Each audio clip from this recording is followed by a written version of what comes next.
Mini vlog na naman tayo. Bali, ginanap to nung June 11, 2025. Ayan. Ang outfit natin. Pupunta pala kaming airport neto. Pero secret lang, guys. Ayan, tamang sounds lang dahil nga traffic. Tanggal boring.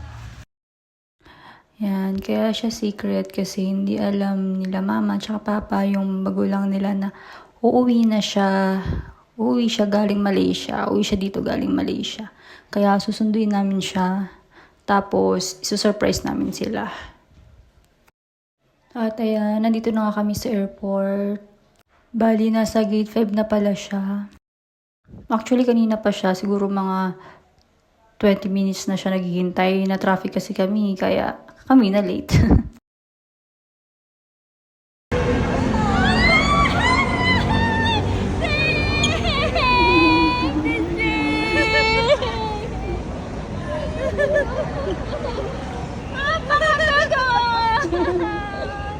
Ako na pa yung galing ibang bansa.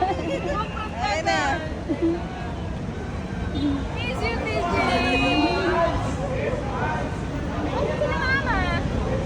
Pupunta na nga kami yan sa SM. Papapuntahin din namin sila mama doon para doon gaganapin yung surprise.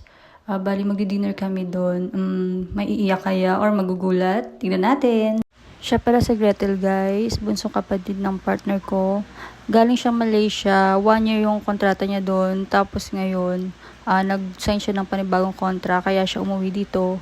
Pero hindi alam ng mga magulang nila. At ayun na nga sila. Nauna na sila dito. Wala silang kaalam-alam na masusurprise sila. Masusurprise sila ngayon. Yan. Ang picture pa. Yan sila. Bali, dito pala kami sa mesa. Diyan kami magdi-dinner. Bali, si Gretel pala, pinatago namin. Pumunta muna siyang Watson. Bibibilin daw siya. Mamaya na lang siya lalabas. Pag andun na kami lahat sa loob nakaupo. At nandito na kami sa mesa. At ayan, ready na kami.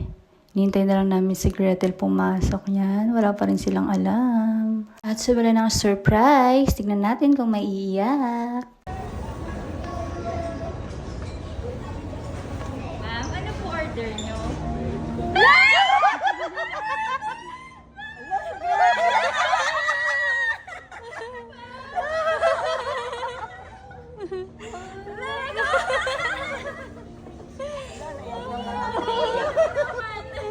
Naiiyak na ako yung pusta mo. Bakit ayaw mo ba umuwi ako? Okay ba yung regalo ko pa? Wala maaga. Kaya sabi maaga sila umalis. Kanina pa ako dumating ang traffic sa naiiyak. Ano ba yan?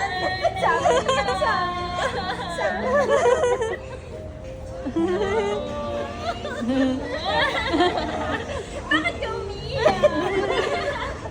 Father's Day, pinayak na sila. Nag-iiyak ako. Ito naman dapat din ako umuwi. Nakilala agad ako. Boses pa lang, nakilala ko na. Sabi ko, sige na. Sayang ang make-up, umiyak. Ang pangit to. Ang papangit ng itsura. Papa, umiyak na. Ang ganda ba ng regalo sa'yo ni ate? Uy, si Kuya Wawi, papasukin na natin. Nagdala ng gamit ko.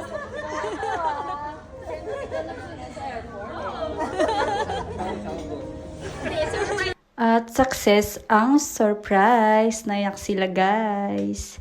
Ayun pala, yung pinsan ko si Wawi. Kasama namin yan nagsundo sa airport. Kasabot din namin siya. Ang galing, di ba? Wala silang kaalam-alam. Kaya wala silang kaalam-alam kasi ang pinalabas namin magse-celebrate na ng Father's Day. Kasi nga sa linggo 'di ba, may June 15 yung Father's Day. So i-advance na namin kunyari para di nila mahalata. Bali, ang sinabi namin, marami kasing tao na sa linggo, sa Father's Day mismo. Kaya ngayon na lang natin i-celebrate. Pero totoo, may surprise. Sasabihin kayo yung kilala ni Mama. Dito nakatingin agad. Magkamukha nga kayo pag nakasalamin siya eh. Ano order niyo? Parang boses ni Gretel. Tingin ko si Gretel. Si Mama nakaganyan lang. Si Mama nakaganyan lang. Saka si Bebe. Natulala si Bebe. Sabi ni Bebe sa'yo, ha? Next week din, sa Tuesday. Please nakawi. Bali, mga 1 week lang siya dito. Babalik ulit siya ng Malaysia. Dito niya i-celebrate yung birthday niya. Ang birthday niya kasi June 15. Father's Day, tsaka birthday niya. Yan, bali tapos na kami kumain. Hindi ko nga nakuha na yung mga food namin. Nakalimutan ko na. So, sa sunod na lang ulit guys. Bye!